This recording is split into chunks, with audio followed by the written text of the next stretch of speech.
L'obscurité de l'espace semblait plus dense dans cette région. Le vaisseau Icaro, une capsule de recherche de taille moyenne, flottait immobile depuis 11 heures.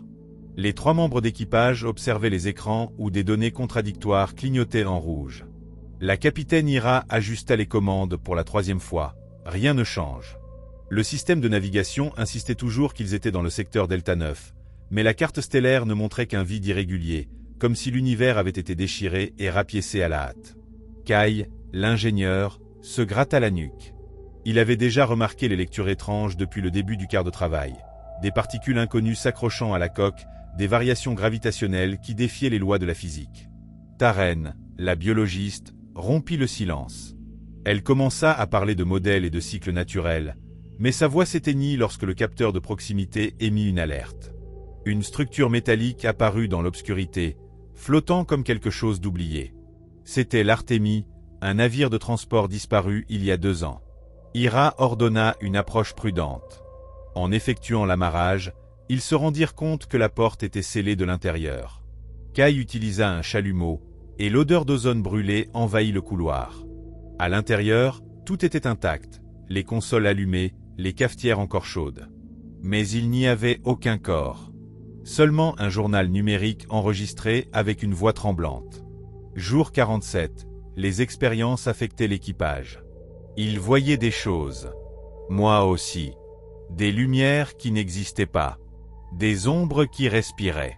Ira arrêta l'enregistrement. Personne ne commenta le fait que l'Artémis se trouvait à des années-lumière de sa route prévue. La salle des machines de l'Artémis était plus froide que le reste du vaisseau. Taren remarqua des marques sur le sol, comme si quelque chose de lourd avait été traîné. Kai trouva un panneau caché derrière un conduit de ventilation. Des symboles étaient gravés sur le métal, des formes géométriques qui semblaient pulser sous la lumière artificielle. Ira reconnut une partie de la séquence. C'était une variante d'un code utilisé dans des stations de recherche abandonnées des décennies auparavant. En le traduisant, ils découvrirent des coordonnées. Ce n'étaient pas des coordonnées stellaires, mais temporelles. Kai suggéra de les ignorer, mais Taren insista pour aller de l'avant. Pendant qu'ils discutaient, le système de communication de El Icaro commença à crépiter. Une voix déformée répétait des nombres dans une langue morte. Jara, la médecin de l'équipe, entra dans la salle. Elle était pâle, les yeux fixés sur quelque chose d'invisible. Elle dit qu'elle entendait des murmures depuis qu'ils étaient entrés dans l'Artémis. Ira ordonna une retraite immédiate, mais le chemin du retour était bloqué. Une brume noire remplissait les couloirs, absorbant la lumière. Kai tenta de réactiver les générateurs, mais les commandes ne répondaient pas. Taren trouva un compartiment scellé au plafond. À l'intérieur se trouvait un flacon contenant un liquide argenté et un avertissement, échantillon X9. Ne pas exposer à la matière organique. La brume s'approchait, et Jara commença à rire. Mais ce n'était pas son rire. Le flacon tomba par terre, et le liquide argenté se répandit. La brume recula, comme si elle craignait le contact. Kai tira Jara à l'écart tandis que Taren récupérait le reste de la substance dans un récipient hermétique. Ira décida d'emporter le flacon sur El Icaro, même contre les protocoles. En revenant, ils remarquèrent que l'horloge du vaisseau était en avance de 7 heures. Les systèmes de l'Artémis s'éteignirent complètement, et la structure commença à se désintégrer en particules brillantes. Sur El Icaro, Jara retrouva conscience, mais ne se souvenait pas des événements récents. Elle ne répétait qu'une phrase, « Ils ne sont pas morts. Ils attendent ». En analysant l'échantillon, Taren découvrit qu'il était vivant, une forme de vie basée sur l'énergie sombre. Pendant qu'il débattait de ce qu'il devait faire, le moteur du vaisseau tomba en panne. Le tableau de navigation montra une nouvelle destination, les coordonnées du triangle des Bermudes spatiales. Kai suggéra de détruire le flacon, mais Ira hésita. La substance semblait réagir aux émotions, les amplifiant.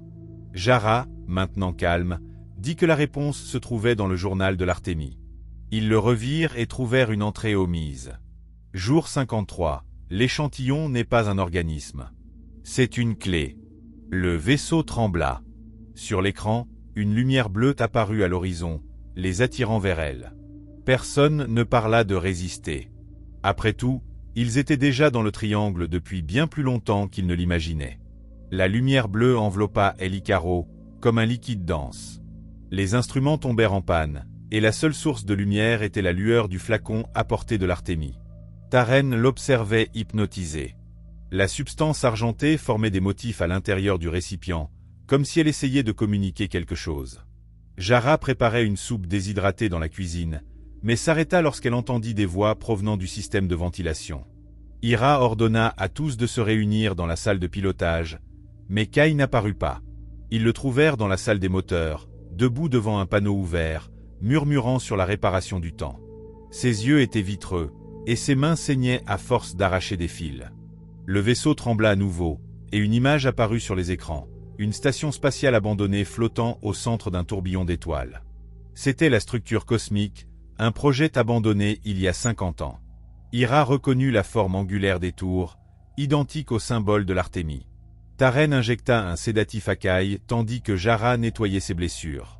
Il se réveilla des heures plus tard, sans se souvenir de ce qui s'était passé, mais avec une cicatrice en spirale sur le poignet. El Icaro se trouvait maintenant à seulement quelques centaines de kilomètres de la structure. Ils s'approchèrent lentement, enregistrant les détails. Des jardins hydroponiques secs, des laboratoires intacts, une chambre d'isolement avec des portes scellées de l'intérieur. En entrant, ils se rendirent compte que l'air était encore respirable. Hira activa les lumières d'urgence, révélant des murs couverts d'équations griffonnées dans des langues anciennes.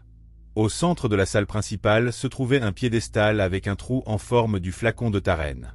Elle hésita, mais inséra le récipient. La substance argentée s'écoula dans le piédestal, et une projection apparut, une sphère tournante marquée de coordonnées qui correspondait à celle du triangle des Bermudes spatiales.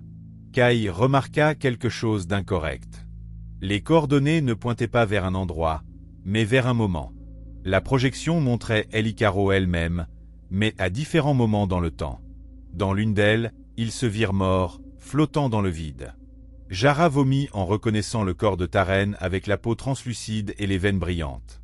La projection changea. C'était maintenant l'Artémie intacte, avec l'équipage vivant.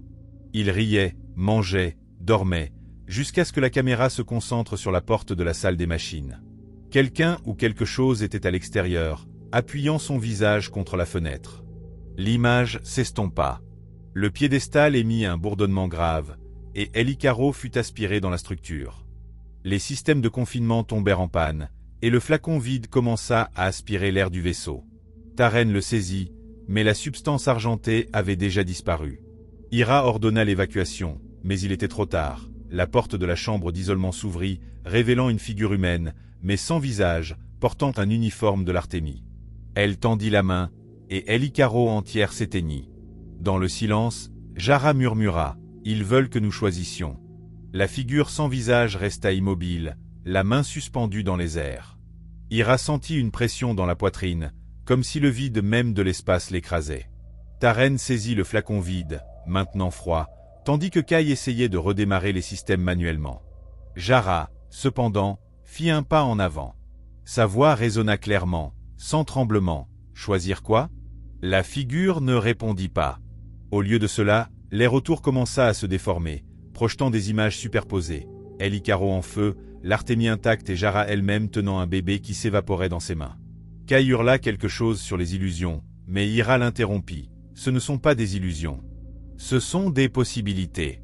La substance argentée avait disparu, mais son effet persistait. La structure, le vaisseau, même le temps semblait malléable.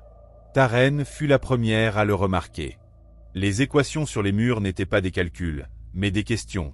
Combien paieriez-vous pour voir demain? Que abandonneriez-vous pour survivre? La figure sans visage était un reflet d'eux-mêmes, une somme de tous les choix non faits. Jara tomba à genoux, tenant sa tête. Ils sont partout. Dans les vaisseaux perdus, dans les stations abandonnées, nous sommes eux. Hira comprit. Le triangle n'était pas un endroit, mais un test. La substance, la clé, la structure, tout était un mécanisme pour filtrer ceux qui méritaient l'accès à ce qui se trouvait au-delà. Il ne s'agit pas de survivre, dit-elle. Il s'agit d'accepter que nous ne contrôlons rien. Kai, toujours aux prises avec les commandes, rugit. Alors mourons ici. La figure bougea enfin la main. La projection de la sphère tournante réapparut, mais cette fois, elle montrait la Terre entourée d'un réseau de lignes brillantes. Ce sont les routes de tous les vaisseaux perdus, connectés comme un système nerveux. Taren murmura, « C'est un réseau. Ils sont en train de cataloguer. » Jara se leva, les yeux brillants d'une lumière intérieure. « Nous ne sommes pas des explorateurs. Nous sommes des spécimens. » Hira ordonna à tous de retourner sur El Icaro, mais le vaisseau n'était plus là. À sa place flottait un cocon translucide, pulsant en synchronie avec les battements de leur cœur. La figure tendit à nouveau la main, et l'obscurité se dissipa. Ils se réveillèrent dans la cabine de El Icaro, tous les systèmes fonctionnant normalement. L'horloge indiquait la même heure qu'à leur entrée dans l'Artémie. Il n'y avait aucun signe de la structure, de la brume ou du flacon. Kai examina les registres, tout était effacé. Taren trouva un seul cheveu argenté dans sa manche. Jara regarda le vide et sourit. Quelques jours plus tard, à leur retour sur Terre, personne ne crut à leur histoire. Mais les nuits suivantes, Hira vit des ombres se déplacer dans son champ de vision périphérique. Kai commença à concevoir des machines impossibles, basées sur des rêves dont il ne se souvenait pas.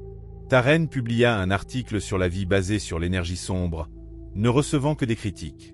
Et Jara, maintenant enceinte, caressait son ventre et murmurait « Ils attendent ». Quelque part, dans le silence entre les étoiles, le réseau brillant continuait de s'étendre.